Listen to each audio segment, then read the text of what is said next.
Días, muy buenos días, qué gusto saludarles, ¿cómo están? Qué bonito que ya estamos a media semana, ya estamos a miércoles, qué bueno que nos acompañan, les agradezco muchísimo para seguir hablando de la magia infinita, que ha gustado bastante el tema, nos han preguntado mucho, nos mandan muchos inbox y todo esto, ¿no? Y bueno, vamos a seguir hablando de esta temática espectacular del poder que tenemos todos los seres humanos de crear y de crear lo que queramos, porque somos co-creadores y esto le llamamos, hola desde Perú, y le llamamos, Carola, hola, le llamamos la magia infinita. Gracias a Dios es miércoles de ceniza, es otro ritual de la iglesia para que recuerdes que sí, eres polvo, en polvo te convertirás y hay otra versión muy diferente, muy diferente. Pero bueno, hay que tomarlo así con apertura mental. Hola. Entonces, desde Medellín, Alex, saludos. Entonces, amigos, ya está llegando acá la gente, Sadie, Franklin, Risa, eh, gracias, Abby, gracias por acompañarnos. Bendiciones, buenos días. Pues hoy les quiero platicar de elementos, por llamarle de alguna manera, de que conforman la magia infinita, lo que requiere tener un mago aprendiz, un mago que inicia. Completa la otra versión del miércoles de ceniza. No.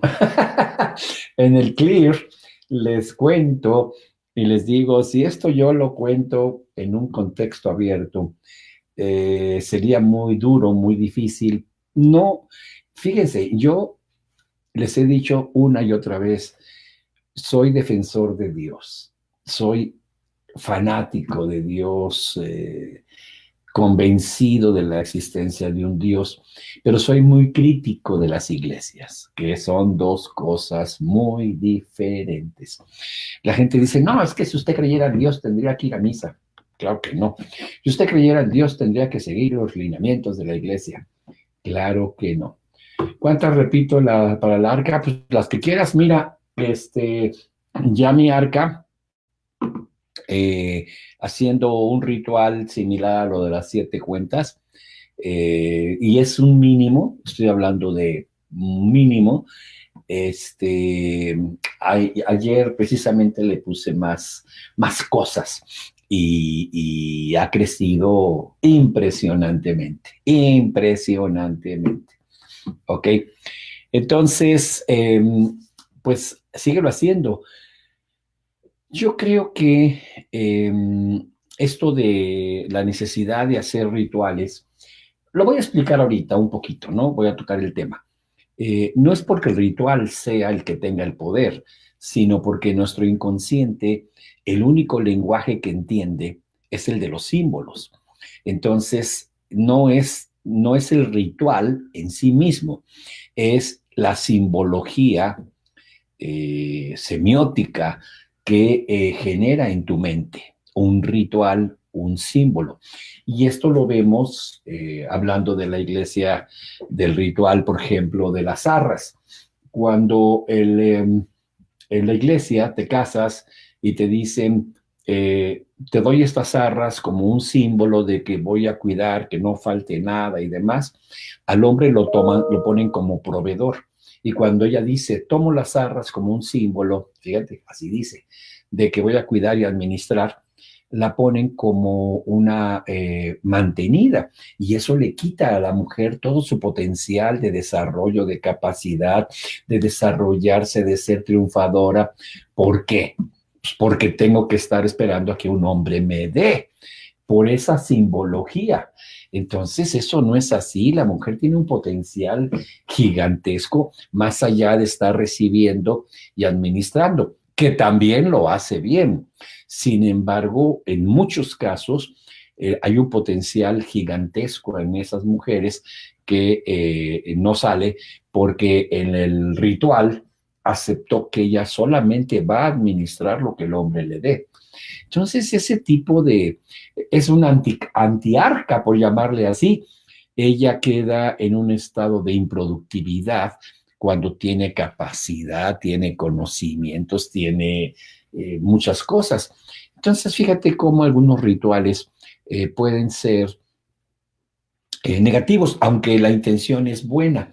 Estaba platicándoles en el Clear que en la Divina Comedia de Dante Alighieri, que entra a los infiernos, se da cuenta que el camino del infierno está lleno de buenas intenciones. Ahí está la frase viene en el Dante, porque la intención es buena, sí, pero ya metiste a la persona a un infierno con tus buenas intenciones. La intención es buena. El camino del infierno está lleno de buenas intenciones. Mi intención no era hacerle un daño, pero ya le hiciste un daño y ya metiste a esa persona en un infierno. Entonces, eso es muy poderoso. Está escrito desde la más remota antigüedad por Dante Alighieri. El camino del infierno está llena de buenas intenciones. Es que mi intención no era hacer un daño, es que mi intención era esto, y ya lo metiste. Entonces, la magia infinita tiene dos elementos fundamentales. Fíjese que normalmente en todos los libros que encuentres de magia seria, hay magia que es de espectáculo, que no es magia, es truco. Es decir, Copperfield, David Blaine, este que me encanta, Chris Angel. Esto es una magia de tipo truco, o sea, con aparatos y cosas, y es espectacular y merece nuestro respeto. Pero si hablamos del mago de las ventas, si hablamos del mago de las finanzas, si hablamos del mago de la cirugía, no son trucos. No son trucos. El que hace una cirugía y es un mago de la cirugía, es una habilidad, es una creación que tiene. El mago de las ventas no hace un truco, vende. El mago de las finanzas vende, administra. Entonces hay gente que son magos para hacer algo, tienen capacidad de crear en alguna área. Entonces, en esos libros de estos magos, no se le considera ciencia, no se le considera ciencia. Se define más bien como un arte, una capacidad, como un artista, un escultor que puede hacer una escultura como Miguel Ángel, es un arte. Él era un mago en el sentido de hacer magia con el mármol, hacía magia con el mármol. Cuando le preguntaron que cómo había hecho el David, a partir de una sola pieza de mármol, que por cierto era una pieza que ya había sido trabajada y nadie la quería porque tenía muchas imperfecciones. Ese bloque era una piedrota de mármol y ya había habido varios escultores que le habían empezado a meter mano y se empezaba como a romper, a resquebrajar y dijeron, no, esta no sirve. Cuando él llegó ya estaba medio picoteada la piedra y él empieza a crear el David, quizás la obra escultórica más perfecta de Miguel Ángel, y creo que en muchos casos. Y le preguntaron, ¿cómo lo hiciste? Fíjate lo que él dijo, el David ya estaba en el interior, yo solamente quité el exceso de mármol. Repito, el David ya estaba en el interior, yo solo quité el exceso de mármol. La magia ya está en tu interior, la capacidad de hacer magia ya está en tu interior. Solo hay que quitar esa basura y esos pensamientos idiotas que te dicen que no puedes hacerlo. Entonces hay que quitar eso. Entonces no es una ciencia. En realidad, la magia es ambas cosas. Como les he mostrado en las últimas veces, les hablo de física cuántica y explico por qué funcionan las cosas como funcionan. Pero sí es un arte. Es un arte como creador, es un arte que hagas tu arca, que la construyas, que le pongas, que pongas tu letrero en el agua, que la bebas, que magnetices el agua, que la energetices. Todo esto es un arte, estoy de acuerdo, y además permite sacar al artista interior que tienes ya. Y eso ya es una magia, sacar al artista interior. Y este artista tiene que adaptar la naturaleza, la ciencia, a través de un ritual o un símbolo y poder crear lo que desea, la realidad. ¿Qué vale, Vanessa? La magia infinita también es una ciencia, como les decía, que le permite al aprendiz de mago obtener el conocimiento científico a través de estudiar, a través de practicar las leyes universales para poder manifestar una realidad. Voy a ponerle un ejemplo de ciencia. Cuando yo estoy haciendo ahora el curso de la magia infinita, que va a durar 7 meses, estoy hablando de las leyes de la naturaleza, de la física cuántica, estoy hablando de la ecuación de Schrödinger, estoy hablando de la teoría de incertidumbre de Heisenberg, premios Nobel. Estoy hablando de los saltos cuánticos de Niels Bohr, que eso es ciencia, ellos ganaron un premio Nobel. Schrödinger es el que decía que el gato está vivo o muerto según lo que tú quieras, y lo demuestra en una ecuación. Entonces, es una magia, es decir, lo que quiera el observador, eso va a suceder. La física cuántica nos dice que el observador afecta el experimento. Entonces, un observador de un experimento afecta los resultados del experimento y lo demuestran matemáticamente y experimentalmente. Entonces, Heisenberg dice, los átomos no son cosas, son tendencias. Por eso está el gato vivo o muerto, reforzando la teoría de Schrödinger. Entonces, si tú quieres que esté vivo, los átomos se comportan así. Si quieres que esté muerto, los átomos se comportan así. Y él desarrolló la teoría de incertidumbre, en donde dice, no se puede medir. Si tú lanzas un átomo, no lo puedes medir porque desaparece, puede aparecer y allá. Y todavía dice él, y pueden estar los átomos en varios lugares al mismo tiempo. Uf, ahora sí que pásame de la verde para estar iguales. Qué increíble, ¿no? Él dice que los átomos pueden estar simultáneamente en varias partes. Y entonces sí, como agárrenme. Sí, nada más que el cuate ganó premio Nobel de física. O sea, no es un marihuanillo que dice, carnalito, estoy viendo un átomo. Yo también, carnal, y es el mismo. No, no es así. Es un científico que demuestra estas situaciones. Entonces, ahí hay lo que se llamaría el don de la ubicuidad, estar en dos partes al mismo tiempo, el átomo. Por eso le llama teoría de incertidumbre. Entonces estudio la física cuántica, me meto a las neurociencias para entender cómo el cerebro toma los símbolos y bueno, todo el aspecto de la psicología. Entonces es una ciencia, pero también es un arte, porque para hacer magia necesitas las metáforas. Las metáforas es uno a uno. Por ejemplo, llega una persona y le dice a Milton Erickson, el padre de la hipnosis moderna y de las metáforas, llega una persona, una mujer y le dice, fíjese que mis hijos de chiquito eran muy unidos, y después, cuando eran unidos, pero estaban pegados todo el tiempo de chiquitos, hacían todo juntos y todo. Ahora que han crecido, empezaron a distanciarse, pero ahora que ya están en la adolescencia, están peleando. El otro día pelearon a puñetazos y uno le sacó la sangre, decimos en México el mole, le sacó el mole al otro, le sacó la sangre de la nariz, y estoy muy preocupada porque esto se está volviendo muy violento.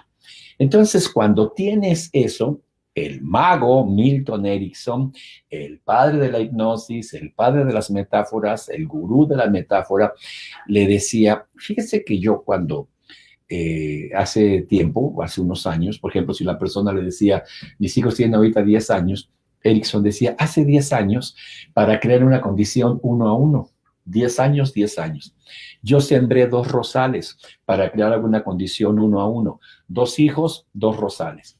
Esa es una metáfora y requiere un arte. Tienes que armarla sobre la marcha y tener esa habilidad. Y los sembré muy juntos. La misma situación que comentó la señora. Pero la señora está escuchando a un viejito hablar de unos rosales. Aparentemente no tiene nada que ver con su problema. Y dice, al principio se recargaron los rosales uno contra el otro. La misma condición que dijo la señora, eran unidos y no se separaban. Y ahora que crecieron, se enredaron y con sus espinas están queriendo hacer un camino diferente y se están lastimando. La misma condición. Y le dice a la señora, ¿qué me recomienda hacer con mis rosales?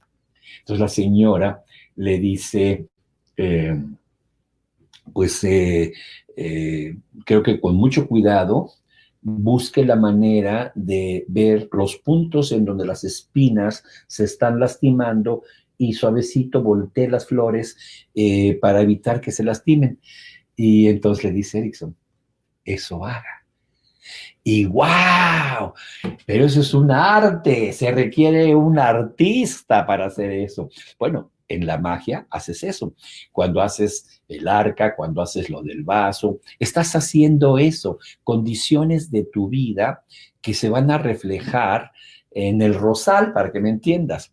Entonces, luego vienen las alegorías, que las alegorías es una suma de metáforas, o sea, no es una tras otra. Por ejemplo, el Quijote es una alegoría, el Quijote es una metáfora tras otra, tras otra, tras otra, y literalmente es una alegoría, un capítulo del Quijote, porque te da una tras otra, tras otra, tras otra, tras otra.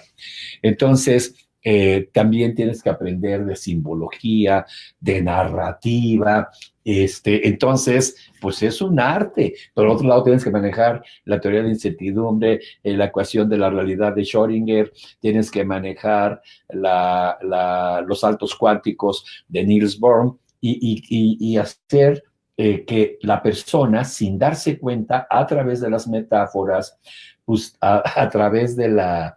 No, yo nomás mando a mi mamá a que vaya a tiznar, vaya a tiznarse. Y bueno, pues eso es una buena respuesta, ¿no? No mandaste a tu mamá a tiznar, Entonces, la teoría del caos, exactamente. Y ahora, ya no me provoquen, hombre, están viendo que decimos alegre el indio y le dan maracas, o sea, no me den pie. Sí, me vi muy decente. Me vi muy decente. Me iba a decir mi mamá, pero no, es una persona y merece respeto. Entonces, eh, bueno, ya, por favor, no me provoquen con sus preguntas. Entonces, este, la habilidad de decir cómo le hago para que la física cuántica, la teoría de Schrödinger y demás, haga saltos cuánticos la persona. Dale, más o menos por ahí va, a tiznar allá a la iglesia. Entonces, estas alegorías, estas metáforas, cómo las pongo para que haga los saltos cuánticos, para que deje de ser incertidumbre, se convierta en realidad. Es un arte. Entonces, se requieren de las dos. Entonces, para manifestar una realidad como magos, dinero, salud, amor en nuestras vidas y convertirnos en verdaderos magos, se requiere la integración absoluta de la ciencia y del arte. Entonces, la magia es las dos cosas. Es un arte y es una ciencia. Ambas cosas. Así que hay un trabajo que tenemos que hacer y aprender poco a poco. Pues no te sale a la primera. Yo me acuerdo cuando aprendí mis primeras metáforas vivas, cometía cada error, no error grave, pero sí, no me salía, pues, no me salía la metáfora. Entonces, los dos elementos son la ciencia y el arte. Entonces, hay una cosa que se llama el gran trabajo. El gran trabajo es un término de mago, el gran trabajo. Y no es más que aprender que hay una realidad científica y que esa la puedes poner en un arte. Y que cuando integras algo, el cerebro y la realidad cuántica crean la realidad que tú quieres a través de metáforas, alegorías, etcétera. Y todo esto, pues, es el gran trabajo del mago. Y entonces nosotros decimos, una persona, igual que como terapia gestal, igual como hipnosis, requiere una preparación, una preparación, una preparación, una preparación. Esto es como las fases del entrenamiento. Y entonces se abren las puertas del templo. Es una metáfora. Se abren las puertas del templo del mago. El templo simboliza un edificio donde se integran la magia y el arte. Y cuando tú haces esto, se te abren las puertas del templo para entrar a integrar la ciencia y la magia. Y es lo que se llama el gran trabajo. Yo ya no voy a la tiznada del día de hace muchos años que los rituales de ese tipo los dejé en el olvido en mi vida. No tengo nada en contra de la gente que lo hace, pero yo ya no lo hago desde hace mucho rato. Pues bien, amigos, como ven, los elementos para empezar a hacer magia infinita es entender que detrás de cada programación, detrás de cada ritual, de cada simbolismo, existe una tecnología científica de física cuántica, de psicología, de la mente inconsciente, del supraconsciente, de la semiótica del lenguaje que entiende el inconsciente, que son los símbolos, y estás usando eso a través de un ritual, una simbología que se le llama la magia infinita. Entonces, no, si haces la metáfora bien, no pasa que hay que repetirla. Termino la historia de Milton Erickson, la historia no, una parte de la historia. Una vez había una mujer que había dicho que se quería suicidar. En Estados Unidos, acá en los Estados Unidos, si tú estás dando terapia y llega una persona que dice, me quiero suicidar, casi tienes que tener un botón así abajo del escritorio, y debes mandar a esa persona a un tratamiento psiquiátrico. Más o menos las internan en un hospital psiquiátrico 15 días. 10 días. Les dan drogas, les dan terapia, y luego ya la dejan ir. Si tú como terapeuta, coach, etcétera, no avisas y la persona se suicida, lleva responsabilidad. Fíjate qué interesante. Entonces, el Milton Erickson recibió una persona que ya había ido con muchos psicólogos, le decía, me quiero suicidar, a terapia. Salía, iba con otro terapeuta, me quiero suicidar, a 15 días al hospital. Salía, iba con otro, me quiero suicidar, 15 días. Ya había pasado un año de su vida saliendo y entrando de hospitales. Y entonces la llevaron con Milton Erickson y le dijo, no la vaya a hipnotizar, señor Erickson, no sea que se suicide. No se preocupe, tráigamela. Y claro, ¿qué fue lo primero que hizo Erickson? La hipnotizó y le contó una metáfora, magia. Y entonces, al otro día la mujer desaparece, no la encuentran.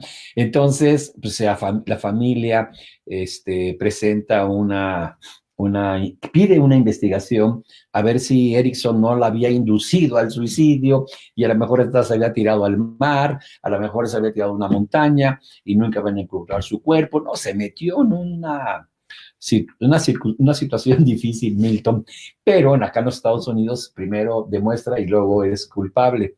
No es como en México que primero eres culpable y luego demuestra tu inocencia.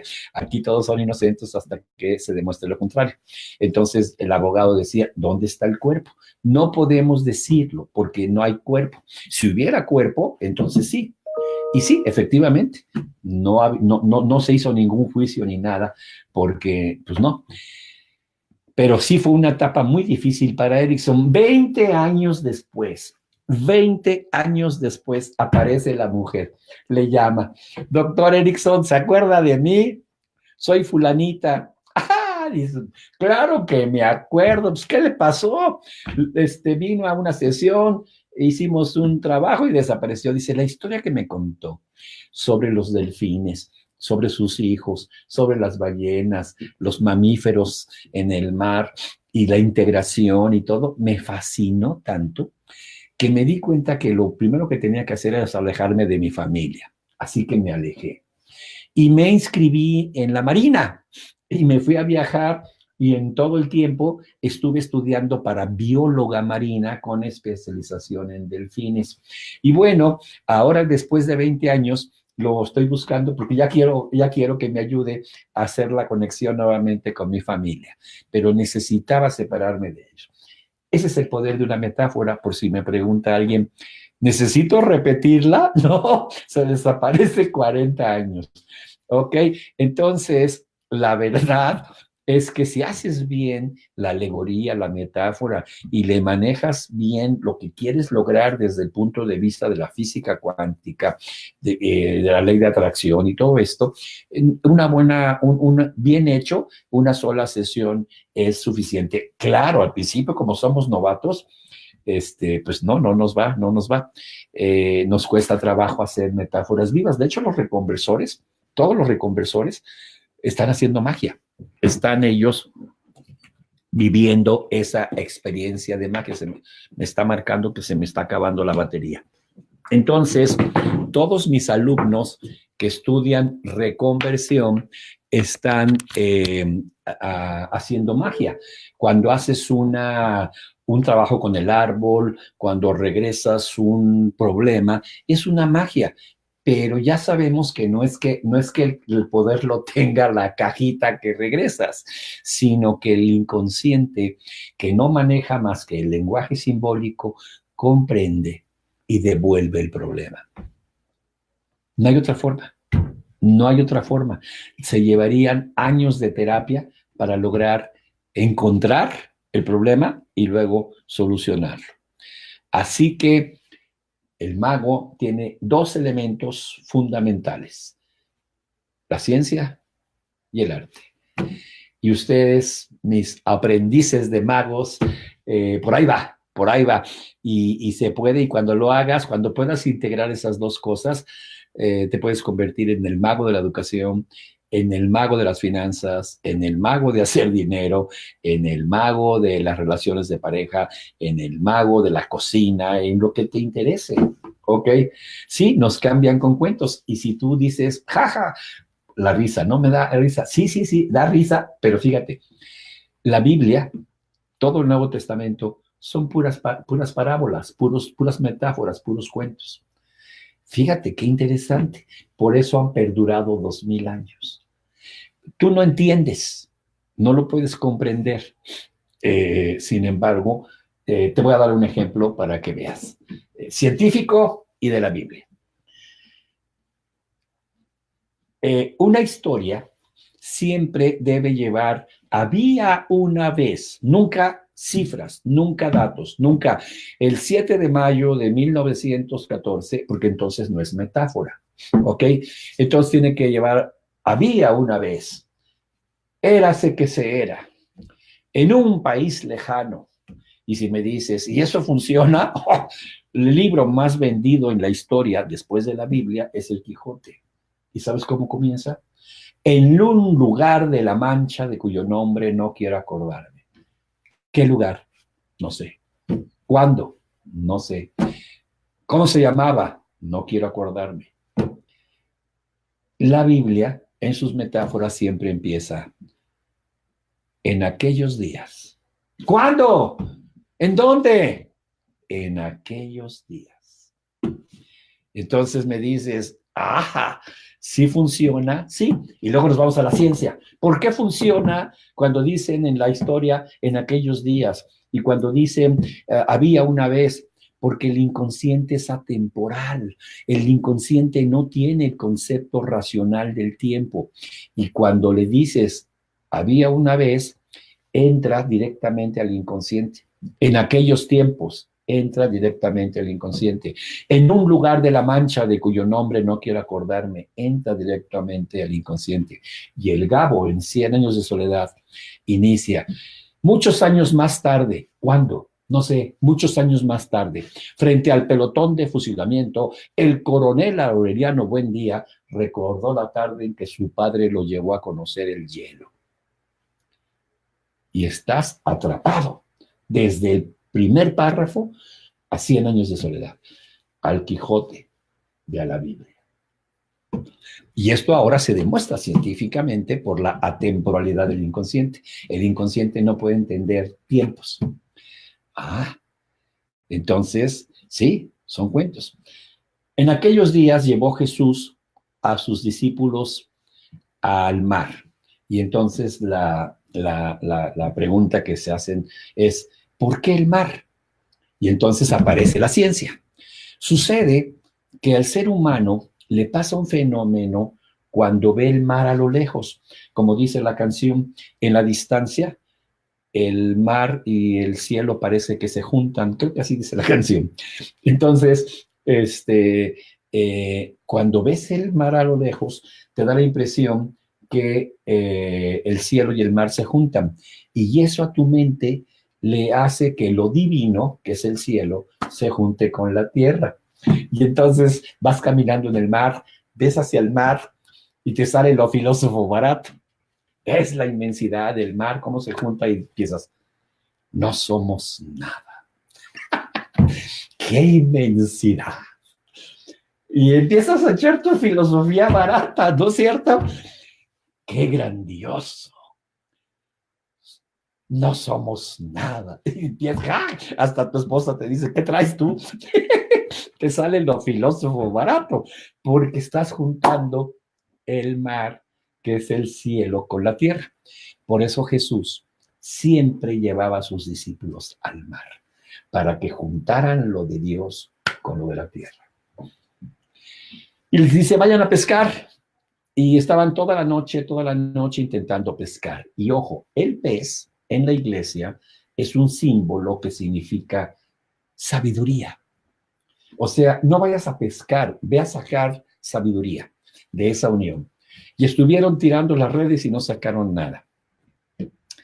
Al otro día llega el maestro y le dice Pedro, hemos estado toda la noche y no hemos sacado peces. O sea, no hemos sacado ¿qué? Sabiduría. Y entonces Jesús les dice, tirad vuestras redes a la derecha. Y ahora la ciencia sabe que el inconsciente está en el hemisferio derecho, principalmente. El creativo, el fabuloso, el lógico es el izquierdo. Y entonces tiran las redes a la derecha y entonces sacaban las redes llenas de peces. O sea, ¿de qué? De sabiduría. Todavía manda Jesús a Pedro a contar los peces. Cuéntalos. Y salen, híjole, si me equivoco, discúlpenme, 157 o 167 peces. No la traigo tan fresca. Entonces, 167, bueno, 157, 127, no me acuerdo. Sí, el inconsciente está más en el hemisferio derecho. Están los dos, pero es más trabajo del derecho. Ahí está la creatividad, la parte artística está en el derecho. La inteligencia, la creatividad está en el derecho. Y cuentan los peces 157. Y hoy la ciencia sabe que son 157 las razas de seres humanos en la Tierra. Cuando tú vas a la iglesia y te dicen, en aquellos tiempos no entiendes nada, no sabes nada, estás ahí a los niños, no te muevas, viendo la misa y el sacerdote diciendo, y en aquellos tiempos y todo, y tú estás, yo que se acabe porque va a empezar el fútbol, pero tu inconsciente, wow, 2000 años han durado las historias y los cuentos y las metáforas que se llaman parábolas de Jesús. Entonces, ¿qué te parece? Esto es como para decir, vean cómo, apoyados en la ciencia, ahora se sabe que el hemisferio derecho es la parte más importante porque ahí está la creatividad, ahí está la parte artística, ahí está, y el izquierdo es la lógica. Piensas con el derecho y lo mandas al izquierdo. Entonces es la clave el derecho. Tirad vuestras redes a la derecha. Entonces dices, ese era un mago. Magazo, como decíamos en México de magazo, es bárbaro. Entonces, igual el Quijote, te generan esto.